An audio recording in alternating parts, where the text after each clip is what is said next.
नमस्कार दोस्तों। तो कैसे हैं आप। आज हम लेकर आए हैं क्लास 10 का चैप्टर नंबर 7 के चैप्टर नंबर 6 तक हमने कंप्लीट कर लिया। यदि आपने नहीं देखा हो तो मेरी पिछली वीडियो आप ज़रूर देख लें चैनल पर जाकर, और मैं आपको इसके एक आध वीडियो की आपको लिंक डिस्क्रिप्शन में दे दूंगा इससे पहले का चैप्टर का। तो यहाँ पे आज हम सोल्व करेंगे चैप्टर नंबर 7। तो यहाँ पे चैप्टर नंबर 7 से हमारा दो क्या आएंगे, एक नंबर का आएगा और 2 नंबर के 2 क्वेश्चन आएंगे हमारे। तो टोटल 6 नंबर का हमारा चैप्टर 7 से आना है। तो उसको आपको अच्छे से करना है, छोटे छोटे सवाल ही करना है 2-2 नंबर में। तो सबसे पहले यहाँ पे दिए हैं सही विकल्प हमें। देखो, मूल बिंदु के निर्देशांक 0-0 होते हैं, ठीक है ना। एक्स अक्ष याद रखना, एक्स अक्ष पे बार 0 होता है, वाई अक्ष पे x 0 होता है, आपको याद रखना। उसके बाद हमारा दूरी का सूत्र ये हमने टिक कर दिए हैं। इनके बीच की दूरी भी ये सामने हमने यहाँ पे सही विकल्प। उसके बाद रिक्त स्थान भी सोल्व किए हैं। उसके बाद हमारा सत्य असत्य भी हमने यहाँ पे सोल्व किए हैं। इसके बाद यहाँ देखते हो आप, एक वाक्य में हमने उत्तर भी यहाँ पे सोल्व किए हुए हैं। उसके बाद जाते हैं हम क्वेश्चन नंबर 5 पे, जो कि हमें अब इसका सॉल्यूशन करना है। क्वेश्चन 5 में क्या करना है, बिंदु 2, 3 और 4, 1 के बीच की दूरी याद करना है। क्वेश्चन 6 भी हमें दूरी याद करना है। क्वेश्चन 7 में भी हमें दूरी याद करना है। तो 5, 6, 7 आपकी एक ही मेथड्स होंगे। तो हम आपको यहाँ पे एक सवाल बता देते हैं। क्वेश्चन 5, 6 और 7 आप कर लेना। यदि आपको नहीं आता है तो हमसे आप कमेंट करके पूछ सकते हैं। तो चलो हम बिना देर किए क्वेश्चन 5 सॉल्व करते हैं।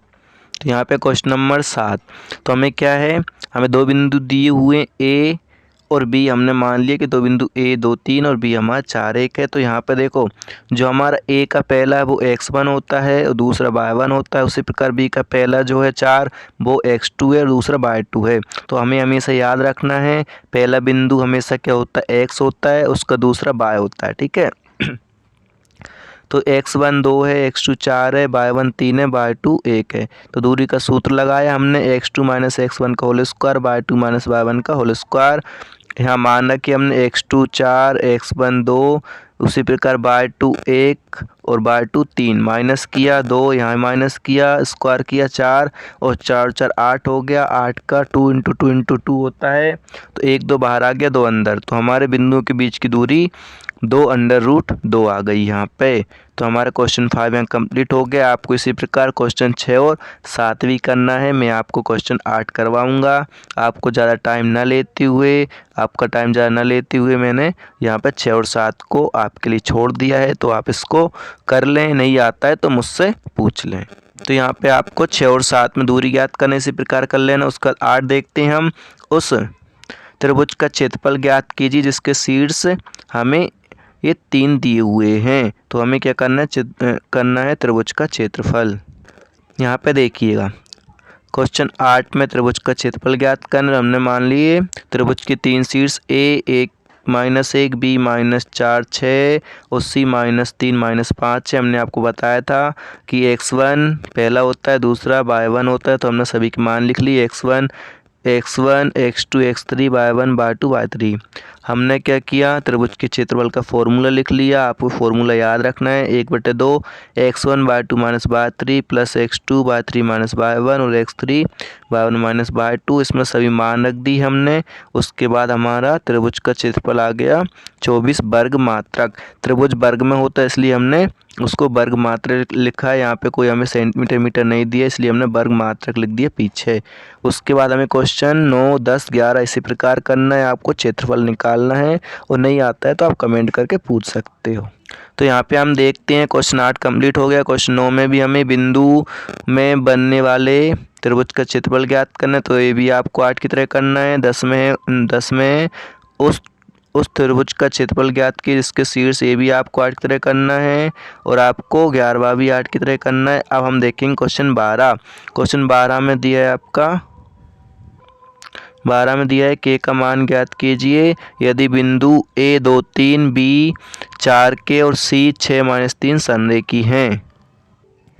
तो यहाँ पे हम देख सकते हैं क्या है, हमारे जो बिंदु संरेखीय हैं तो बिंदु हमने सब लिख लिया x1 x2 x3 y1 y2 y3। देखो बिंदु संरेखी होने पर क्या होता है, त्रिभुज का क्षेत्रफल शून्य होता है। तो हमने यहाँ पे त्रिभुज के क्षेत्रफल का फॉर्मूला लिख लिया है। उसके बाद हम देखते हैं, सभी के मान रख दिए हमने। उसके बाद हमारा आ गया k बराबर 0। तो k का मान क्या होगा, यहाँ पे शून्य होगा। हमें k का मान निकालना था तो k का मान क्या आ गया, शून्य आ गया। इसी प्रकार आपको 13 और 14 भी इसी प्रकार हल करना है। अब हम देखेंगे क्वेश्चन नंबर 15। देखो यहाँ पे आपको 13 k का मान ज्ञात करना है, इसमें भी बिंदु संरेखीय है। 14 में भी k का मान ज्ञात करना है, बिंदु संरेखीय है। तो आपको बारीक तरह करना है। अब देखेंगे क्वेश्चन नंबर 15। x और y में एक संबंध ज्ञात कीजिए ताकि बिंदु x y बिंदु 7 1 और 3 5 से कैसे समदूरस्थ हैं। तो हम क्वेश्चन 15 देखें। ये देखो क्वेश्चन 15 के माना पी एक्स वाई बिंदु ए और बी से समदूरस्थ। देखो समदूरस्थ मतलब समान दूरी है, तो ए बी बराबर बी पी दिया है हमें। वर्ग करा हमने, दूरी का फॉर्मूला लगाया। देखो अब यहाँ पे हमने दूरी का फॉर्मूला लगाया, वर्ग है तो इसलिए हमने इस पर स्क्वायर नहीं चढ़ाया है। उसके बाद हमने सभी के मान रख दी यहाँ पर। उसके बाद हमारा ये 8y माइनस 8x प्लस 16 बराबर 0 आया। -8 से भाग दिया तो -y प्लस x माइनस 2 बराबर 0। तो x माइनस वाई बराबर 2। तो x y में हमारा संबंध निकल आया। इसी प्रकार आपको क्वेश्चन नंबर 16 करना है। क्वेश्चन 16 भी आपको इसी प्रकार करना है। x और y में एक संबंध ज्ञात कीजिए ताकि बिंदु x y बिंदु 3 6 -3 4 से समदूरस्थ हैं। अब हम देखेंगे क्वेश्चन 12। उस बिंदु के निर्देशांक ज्ञात कीजिए जो बिंदु 4 -3 और 8 5 को जोड़ने वाले रेखाखंड को आंतरिक रूप से 3:1 में विभाजित करता है। ये क्वेश्चन नंबर 17। देखो माना कि बिंदु पी एक्स वाई बिंदुओं 4 -3 और 8 5 को 3:1 में मतलब इसके रेखाखंड को विभाजित करता है। तो हमने लिख लिया x1 x2 y1 y2। विभाजन सूत्र होता है हमारा x बराबर m1 x2 plus m2 x1 और m1 प्लस m2। तो m1 m2 3 और 1 दिया था, हमने मान रख दिया, x आ गया हमारा 7। y भी हमारे इसी प्रकार फॉर्मूला लगाया तो हमारा y भी आ गया 3। तो यहाँ बिंदु के निर्देशांक क्या होगा, 7 और 3। अब हम देखेंगे क्वेश्चन नंबर 18। बिंदु -4 6 बिंदुओं को जोड़ने वाले रेखाखंड को किस अनुपात में विभाजित करता है। तो 18 तो माना बिंदुओं को जोड़ने वाले रेखाखंड को m1 अनुपात m2 में विभाजित करता है। हमने x1 x2 लिख लिया, y1 y2 लिख लिया और x y हमें दिया हुआ है पहले से ही।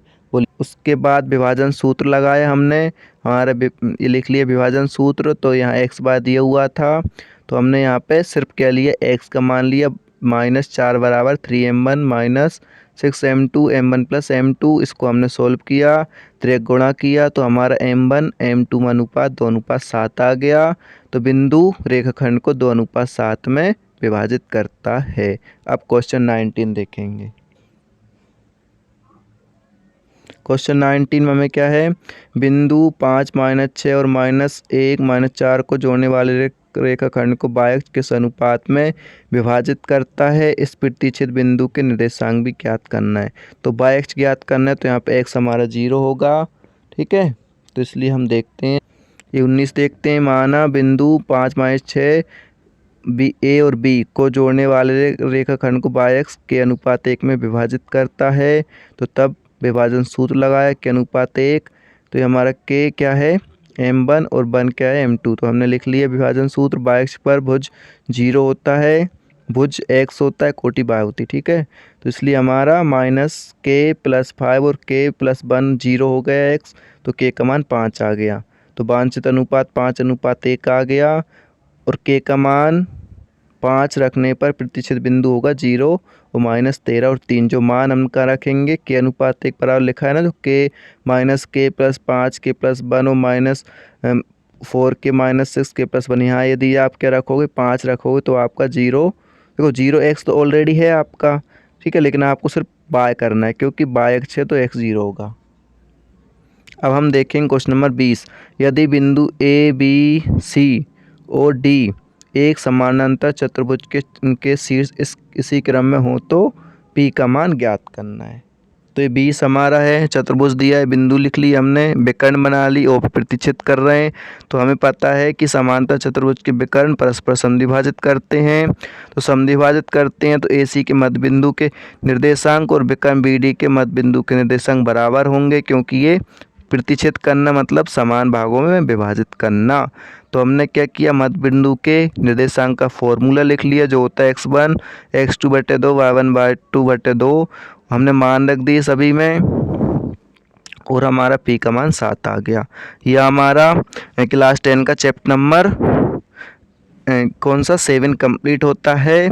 और यदि आपको मेरे वीडियो अच्छा लगा हो दोस्तों में शेयर करें और चैनल को सब्सक्राइब करें, बेल आइकन को क्लिक करें, जिससे आने वाली नई वीडियो का नोटिफिकेशन आपको मिल सके। और यहाँ पे मैथ्स का आपको बिल्कुल सरल भाषा, आसान भाषा में सभी क्लास 10, 9 सभी का सॉल्यूशन दिया जाएगा। तो आप चैनल को ज़रूर सब्सक्राइब कर लें, इसके बाद आपको मैथ्स में ज़्यादा टेंशन लेने की आवश्यकता नहीं पड़ेगी।